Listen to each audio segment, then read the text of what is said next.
ഈ വ്യക്തികൾ Taurus Virgo Capricorn ആണ്. സ്റ്റെബിലിറ്റി ഉള്ളവരാണ്. വളരെ സ്റ്റെബിലിറ്റി ആഗ്രഹിക്കുന്നവരാണ്. സ്റ്റെബിലിറ്റി കൊടുക്കണമെന്ന് ആഗ്രഹിക്കുന്നവരാണ്. അവർക്ക് അവരുടെ ജീവിതത്തിലെ സ്റ്റെബിലിറ്റി വേണം. ജോലിയിലാണെങ്കിലും പെർമനന്റ് ആയിരിക്കണം.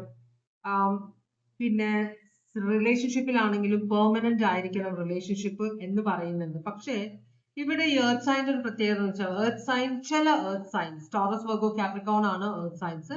ഇതിൽ ചില എർത്ത് സൈൻസ് നല്ലവണ്ണം നുണ പറയുന്നവരാണ്. എല്ലാവരുമല്ല, ചിലര് നല്ലവണ്ണം നുണ പറയുന്നത്. കാരണം അവരുടെ സൈഡ് ക്ലിയർ ആക്കാൻ വേണ്ടി നുണ പറയാൻ മടിയില്ലാത്തവരാണ് ചിലര്. അതുപോലെ തന്നെ അവര് ആവശ്യമില്ലാതെ നുണ പറയുന്നവരാണ്.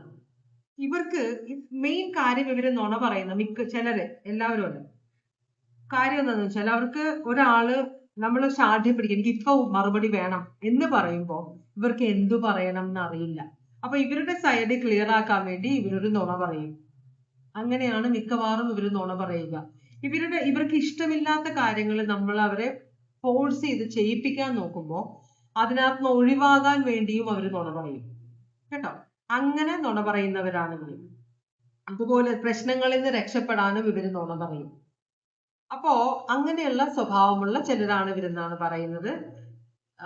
പക്ഷേ ഇവരുടെ പോസിറ്റീവ് സ്വഭാവം എന്ന് വെച്ചാല് ആൾക്കാരെ സഹായിക്കാൻ നല്ലവരാണ്. അവരെ സ്നേഹിക്കുന്നവരെ, അവരുടെ ബന്ധുക്കളെ ഇവർ ഒരിക്കലും കൈവെടിയില്ല.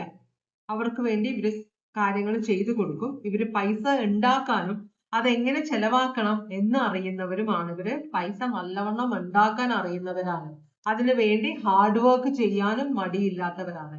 അപ്പൊ ടോറസ്, വെർഗോ, കാപ്രിക്കോൺ ഇത് മൂന്നും സോഡിയാക് സൈൻ എർത്ത് സൈൻസ് ആണെങ്കിലും 3 പേർക്കും സ്വഭാവത്തിൽ വ്യത്യാസങ്ങൾ ഉണ്ടാവും കേട്ടോ. കാപ്രിക്കോൺ എന്ന് പറഞ്ഞാൽ ഇവര് 3 പേരും വളരെ സ്റ്റബേൺ ആയിരിക്കും. ഒരു കാര്യത്തിൽ മനസ്സ് വെച്ചാൽ അത് നേടിയെടുക്കാനുള്ള, അത് കുത്തിയിരുന്ന് വർക്ക് ചെയ്ത് നേടിയെടുക്കാൻ, അത് വേർത്ത് ആണെന്ന് ഇവർക്ക് തോന്നിയാലും അത് നേടിയെടുക്കാൻ വേണ്ടി ഏതറ്റം വരെയും പോകാൻ മടിയില്ലാത്തവരാണ്. അങ്ങനത്തെയാണ് ഇവരുടെ സ്വഭാവം. ഇതൊന്ന് നമുക്ക് ക്ലാരിഫൈ ചെയ്യാം. എന്തുകൊണ്ടാണ് ഈ വ്യക്തിയുടെ നമ്മള് ക്യാരക്ടർ ചോദിച്ചപ്പോ നൈറ്റ് ഓഫ് പെന്റക്കിൾസിന്റെ ക്യാരക്ടർ വന്നത്.